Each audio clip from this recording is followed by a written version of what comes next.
जय श्री कृष्णा। एकादशी महात्मा। हाँ साहब, आज हूँ आपके विजया एकादशी को महात्मा सुनाऊंगा साहब। फाल्गुन महीना का कृष्ण पक्ष की जो एकादशी होवे वह विजया एकादशी कहवाए है साहब। तो विजया एकादशी को महात्मा हूँ आपके पुस्तक अनुसार, पुस्तक में से जो पोथी है एकादशी महात्मा की, उसे में से पढ़ के सुनाऊंगा साहब। मैं आपनो जो है महात्मा पढ़ना शुरू करूँ उससे पहला आपसे ये निवेदन है कि हमारा यूट्यूब चैनल इंदौरी रंग देवेंद्र जोशी का संग के सब्सक्राइब कर जो।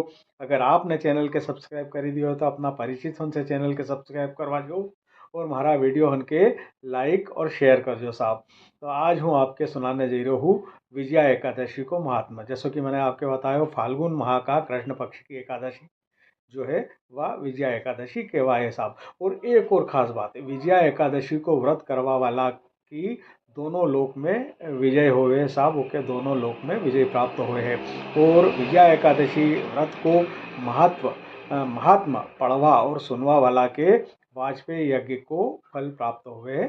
तो सब असो है विजया एकादशी को व्रत। तो हूँ आपके सुने हूँ विजया एकादशी को महात्मा, जो पुस्तक में लिखे हुए पुस्तक अनुसार जो सो पुस्तक में असो को असो ध्यान पूर्वक सुनजो साहब। अथ विजया एकादशी महात्मा। धर्मराज युधिष्ठिर बोले कि हे जनार्दन, फाल्गुन माह के कृष्ण पक्ष की एकादशी का क्या नाम है तथा उसकी विधि क्या है, सो सब मुझसे कहिए। श्री कृष्ण भगवान बोले कि हे राज राजेश्वर, फाल्गुन माह के कृष्ण पक्ष की एकादशी का नाम विजया है। उसके व्रत के प्रभाव से मनुष्य को विजय मिलती है। इस विजया एकादशी के महात्म से श्रवण व पठन से समस्त पाप नष्ट हो जाते हैं। महात्मा के श्रवण और पठन से मनुष्य के समस्त पाप है नष्ट हो जाते हैं। एक समय देवर्षि नारद जी ने जगत पिता ब्रह्मा जी से पूछा कि ब्रह्मा जी, आप मुझे फाल्गुन माह के कृष्ण पक्ष की विजया एकादशी नामक एकादशी का व्रत विधान बतलाइए। ब्रह्मा जी बोले कि हे नारद, विजया एकादशी का व्रत प्राचीन तथा नए पापों को नष्ट करने वाला है। यह समस्त मनुष्यों को विजय प्रदान करता है। त्रेता युग में श्री रामचंद्र जी को जब 14 वर्ष के लिए वनवास हो गया था, तब वह श्री लक्ष्मण जी तथा जानकी सहित पंचवटी में निवास करने लगे। इस जगह रावण ने श्री सीता जी का हरण किया। इस दुखद समाचार से श्री राम जी अत्यंत व्याकुल हुए और श्री सीता जी की खोज में चल दिए। घूमते घूमते वे मरणासन्न जटायु के पास पहुंचे। कुछ आगे चलकर इनकी सुग्रीव के साथ मित्रता हो गई और बाली का वध किया। श्री हनुमान जी ने लंका में जाकर सीता जी का पता लगाया। वहां से लौटकर हनुमान जी श्री रामचंद्र जी के पास आए और सब समाचार कहे।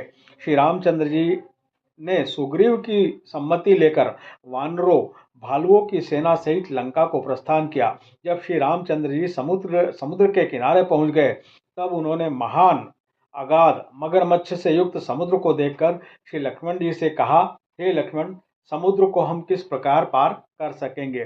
श्री लक्ष्मण जी बोले कि हे रामचंद्र जी, यहाँ से करीब आधा योजन की दूरी पर कुमारी द्वीप पर बकदालभ्य नाम के मुनि रहते हैं। आप उनके पास जाकर इसका उपाय पूछिए। लक्ष्मण जी के वचनों को सुनकर श्री रामचंद्र जी बकदालभ्य ऋषि के पास गए, उनको प्रणाम करके बैठ गए। मुनि ने उनसे पूछा, हे श्री राम जी, आप कहाँ से पधारे हैं। श्री राम बोले कि हे महर्षि, मैं अपनी सेना सहित यहाँ आया हूँ और राक्षसों को जीतने लंका जा रहा हूँ। आप कृपा कर मुझ समुद्र पार करने का कोई उपाय बतलाइए। बक्तालभ्य ऋषि बोले, हे श्री राम जी, मैं आपको एक उत्तम व्रत बतलाता हूँ। फाल्गुन माह के कृष्ण पक्ष की विजया एकादशी का व्रत करने से तुम समुद्र से अवश्य ही पार होंगे और तुम्हारी विजय होगी। श्री रामचंद्र जी, इस व्रत की विधि यह है। दशमी के दिन स्वर्ण, चांदी, तांबा या मिट्टी किसी एक का घड़ा बनावे। उस घड़े को जल से भरकर तथा उस पर पंच पल्लव रखकर वेदिका पर स्थापित करें। घड़े के नीचे सतनजा 7 प्रकार के अनाज मिले हुए और ऊपर से जौ रखे। उस पर श्री नारायण भगवान की स्वर्ण प्रतिमा स्थापित करें। एकादशी के दिन स्नान आदि नित्य कर्म से निवृत्त होकर धूप दीप नैवेद्य नारियल आदि से भगवान की पूजा करें।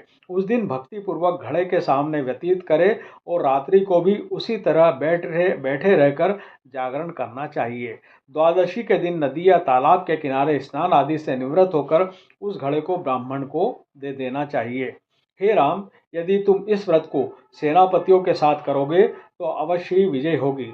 श्री रामचंद्र जी ने विधि पूर्वक विजया एकादशी का व्रत किया और इसके प्रभाव से दैत्यों के ऊपर विजय पाई।